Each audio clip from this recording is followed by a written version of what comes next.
When do you become a man? When you get a driver's license? Like, what do we do? You 16, we give you a driver's license. Okay, well, like, you get a job? Like, when do you become a man? I grew up in a culture that told me going to war made you a man. Going to prison, coming back makes you a man. Making $1 million makes you a man, you know, and it doesn't. And you don't know it till you've done all these things and realize, damn, I'm still a little boy. I have been assigned subject of biblical masculinity. This is particularly for you girls, so that you know what you're looking for. I think of 1 Corinthians 16:13 that says, "Stand firm, be strong, act like men. Let everything you do be done in love." Men stand firm, they're strong, and they do what they do in love. That same truth is repeated over and over again in the historic books of the Old Testament, where someone says to a son or a commander, "Be strong and courageous." Be strong and courageous. That's what identifies men, because they are the leaders, the providers, and the protectors of women and children in God's design. One of the evidences of the corruption of the world is the empowerment of women. The feminist movement has managed not only to elevate women to a place God never intended for them, but it also has managed to strip men of their place on the same level. Men have been lowered and women have been elevated, and thus they have inverted God's design, which is clearly stated when the Apostle Paul said, God is the head of Christ, Christ is the head of the man is the head of the woman. That's not so much power and authority as it is responsibility to be the provider and the protector. But in order for us to know what God has designed for men, turn to Proverbs, and we're going to bounce around in the opening 10 chapters of Proverbs, because here we have God's revelation as to what men should be. In chapter 1, verse 8, you read, "Hear, my son, your father's instruction, and do not forsake your mother's teaching. Indeed, they are a graceful wreath to your head and ornaments around your neck." Again, in chapter 2, verse 1, "My son, if you will receive my words and treasure my commandments within you, make your ear attentive to wisdom, incline your heart to understanding." Chapter 3, "My son, do not forget my teaching, but let your heart keep my commandments." Chapter 4, "Hear, O sons, the instruction of a father." Down in verse 10 of chapter 4, "Hear, my son." Down in verse 20, "My son, give heed," or give attention to my words. Chapter 5, verse 1, "My son, give attention to my wisdom." Chapter 6, verse 1, "My son," again. And it also appears in chapter 6 at verse 20, "My son, observe the commandment of your father. Do not forsake the teaching of your mother." Very much repeated from the opening chapter. Chapter 7, again, "My son, keep my words." And even over in chapter 8, verse 32, "Now therefore, O sons, listen to me, for blessed are they who keep my ways." The opening chapters of the book of Proverbs are designed for the training of sons. As the men go, so goes the nation. And our nation obviously is in profound trouble because women have usurped what is intended by God as the position and role of men. Even outside the church, this leads to a functional society when men are in charge as the providers and the protectors. That's God's design. But let me add one other component to this, and that is the component of wisdom. In these opening chapters, as throughout the book of Proverbs, you have wisdom contrasted with foolishness. That is to say, what God requires of us is wisdom, and what we have to avoid is foolishness. Look at chapter 2, just as an introduction. Let me read down to maybe verse 12. "My son, if you will receive my words and treasure my commandments within you, make your ear attentive to wisdom." This is repeated again and again and again. This is wisdom. "Incline your heart to understanding. If you cry for discernment, lift your voice for understanding. If you seek her as silver and search for her as for hidden treasures, Then you will discern the fear of the Lord and discover the knowledge of God. For the Lord gives wisdom. From his mouth come knowledge and understanding.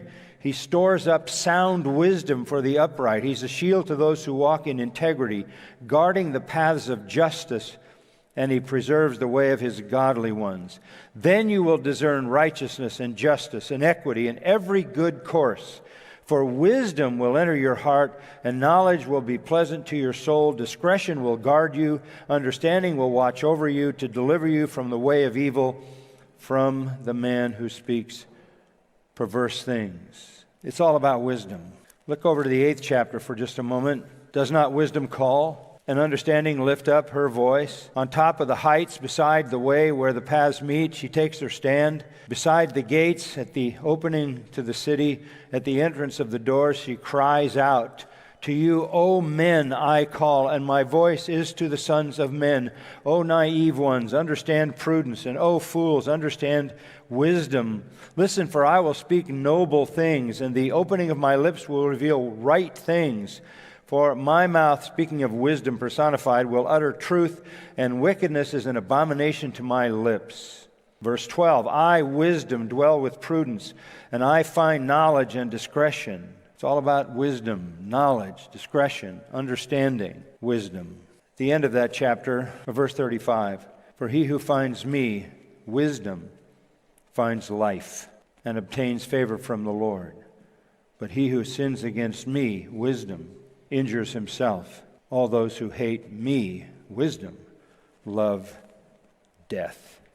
Wisdom is everything, and in particular, wisdom for how men are to live. I want to give you 10 crucial lessons that every man should learn.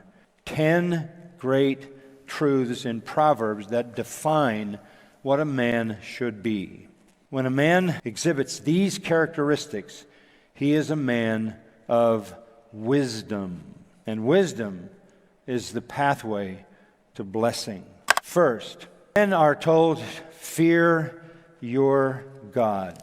That's where it all begins. That's the first responsibility of a man. Chapter 1, verse 7, the fear of the Lord is the beginning of knowledge. Fools despise wisdom and instruction. And again in chapter 9, verse 10, the fear of the Lord is the beginning of wisdom, and the knowledge of the Holy One is understanding. This is where it all begins. It all begins, and that's why verse 7 says, the fear of the Lord is the beginning of knowledge. That's where everything starts. The knowledge of the Holy One. Fear, reverential awe. A true knowledge, that is a knowledge that is defined by relationship. Fathers are to teach their sons to live with respect for God as sovereign and holy. They are to respect His word, His law, His power, His authority. They are to fear His displeasure, His right to chasten, and even His right to judge. Men, you need to know your God so you can fear your God. Chapter 3, verses 5 through 8. Trust in the Lord with all your heart. Do not lean on your own understanding. In all your ways acknowledge Him, and He will make your paths straight. Do not be wise in your own eyes. Fear the Lord and turn away from evil. It will be healing to your body and refreshment to your bones. Trust in the Lord. Hebrew word for trust originally meant literally to lie helplessly face down before God. Lean is not incline, but support yourself. The Hebrew is to say, support your life with the knowledge of God. When God is feared, so is sin. Fearing the Lord prolongs life, chapter 10, is more profitable than wealth, chapter 15, brings abundant life, chapter 19 and 14, keeps one from evil, chapter 16, results in riches, honor, chapter 22, and breeds humility, and that's repeated multiple times. Listen to that again. Proverbs says, fearing the Lord prolongs life, is more profitable than wealth, brings abundant life, keeps one from evil, results in riches, honor, and produces humility. Proverbs also says that the one who fears the Lord sleeps satisfied and is untouched by evil, chapter 19. The one who fears the Lord has confidence, chapter 14. The one who fears the Lord will be praised, chapter 31. The one who fears the Lord, back in chapter 1, verse 29, will have his prayers answered. Everything begins with fearing the Lord. That means having a reverential awe for Him. Essentially, worship. Worship. If you want to be a man, this is where it starts. It starts with true-hearted worship of our God in all the fullness of His glory. There's a second lesson that men need to learn. Guard your mind. Guard your mind. Look at chapter 3 and verse 3. Do not let kindness and truth leave you. Bind them around your neck. Write them on the tablet of your heart. That is a reference to the mind. In chapter 3 and verse 23, then you will walk in your way securely, and your foot will not stumble. Over in chapter 4, in verse 23, watch over your heart with all diligence, for from it flow the springs of life. Your heart is the mind. Guard your mind. Guard your mind. Men are to fear God and guard their minds. Their minds are to be occupied with true spiritual wisdom that comes from the Scripture. Let me inject another characteristic that God requires of men. Obey your parents. Obey your parents. That may seem like something that's supposed to be said to somebody who's a child in the home, but it isn't. Obey your parents in this sense. Chapter 1, verse 8. Hear, my son, your father's instruction, and do not forsake your mother's teaching. Honor your parents. Obey your parents in the sense that you follow through on what they taught you. That's why it keeps saying, my son, my son, my son. Listen to what your parents told you. This is reinforcing the first commandment with a promise. If you obey your parents, your life will be long on the earth. Fathers are to teach their children the truth, to love the truth, to obey the truth. They are to use a rod, by the way, to reinforce that. They are to use corporal punishment. They are to use a rod, Proverbs says, to drive folly and foolishness out of their sons. Teaching them to obey what they have been taught demands some discipline and even some corporal punishment so that they associate disobedience with pain. Fear your God, guard your mind, honor your parents. Ladies, let me just say this to you. You want a man who has honor for his parents. That is a man who has been disciplined. Parents aren't perfect, but where you have someone with believing parents and he honors those parents from his heart for what they have taught him, what they have given him by way of the legacy of truth, this brings a noble character to that man. Number 4, select your companions. Select your companions. Chapter 1, verse 10. My son, if sinners entice you, and they will, do not consent. If they say, come with us, let us lie in wait for blood, let us ambush the innocent without cause. Let us swallow them alive like Sheol, even whole as those who go down to the pit. We will find all kinds of precious wealth. We'll fill our houses with spoil. Throw in your lot with us. We shall all have one purse. My son, do not walk in the way with them. Keep your feet from their path, for their feet run to evil and they hasten to shed blood. Indeed, it is useless to spread the baited net in sight of any bird, but they lie in wait for their own blood. They ambush their own lives. So are the ways of everyone who gains by violence. It takes away the life of its possessors. The section says that for a fleeting moment of pleasure, a seductive moment, wicked men are willing to draw you in to their plans. Plans for evil, plans for harm. There is a certain rush, a certain adrenaline excitement in such behavior, such pointless, senseless gang stupidity and violence. Don't get sucked in. Don't join them. Verse 14. When they say, throw in your lot with us, don't join them. Even though they know they may get caught, that's part of the rush. The whole appeal here is based on the attraction of excitement, the attraction of power, The attraction of doing harm and getting away with it, being part of the gang. Over in chapter 2, verse 11, discretion will guard you, understanding will watch over you to deliver you from the way of evil, from the man who speaks perverse things.